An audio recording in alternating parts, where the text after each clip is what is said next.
Buenas noches. La introducción a la frecuencia angular dada por Néstor Julián Ramírez y Daniel Felipe Pérez. Está dividido en objetivos, metodología y materiales, resultados y conclusiones.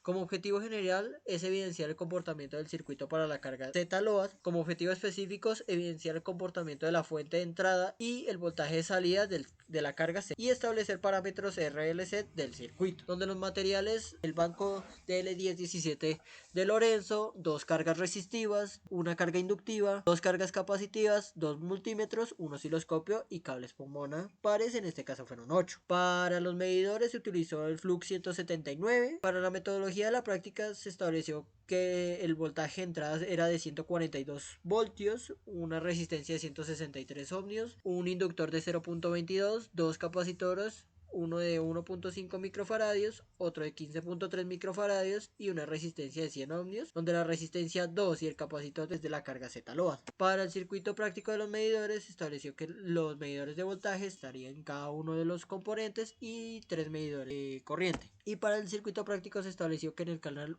1 y canal 2 la fuente de entrada y la carga Z-LOAD para identificar el desfase que hay entre cada uno de los dos voltajes. El montaje del circuito está dado por... Teniendo en cuenta el diagrama de circuito, la conexión es de esta manera. De la salida de la fuente es de la resistencia de 163 ohmios, de la salida de esa resistencia hacia el inductor, teniendo en cuenta que hicimos un arreglo en paralelo de la posición 6 y la posición 7 para que nos diera un inductor de 0,22 Henry. De la salida del inductor va en paralelo hasta el capacitor y hasta la resistencia Z-LOAD.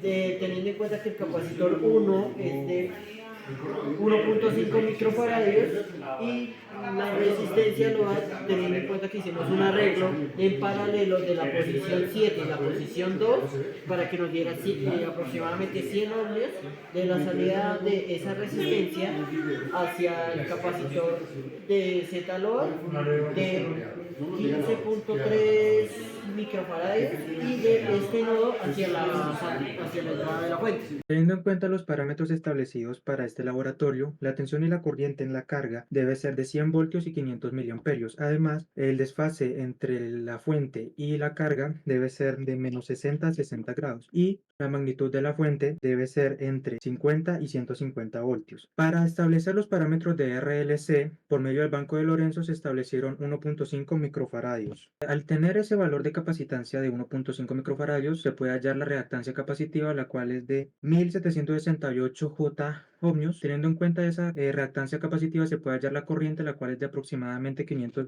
miliamperios, y por medio de una ley de corrientes de Kirchhoff se puede hallar la corriente I1, la cual es de 0.25 más 0.989 amperios. Por medio de una ley de voltajes de Kirchhoff se puede hallar el voltaje de la impedancia RL, el cual es de 0.409 más 100.4 voltios, y usando una ley de Ohm se puede hallar la impedancia RL, la cual es de 63 más 82.56 ohmios, siendo 163 el valor de la resistencia y 82.56 J el valor de la reactancia inductiva. Con ese valor de reactancia inductiva se puede hallar el valor de la inductancia, que es de 0.22 Henry, y haciendo reducción de impedancias entre la carga y la reactancia capacitiva se puede obtener el diagrama fasorial, del cual podemos sacar que la magnitud de BRL es 100.4 y su ángulo es de 89.7. Por medio de Pitágoras se puede hallar el voltaje en el inductor y en el capacitor, el cual es de 100.39 voltios y 0.52 respectivamente. Con la corriente y la tensión en la carga Z-LOAD se calcula la impedancia,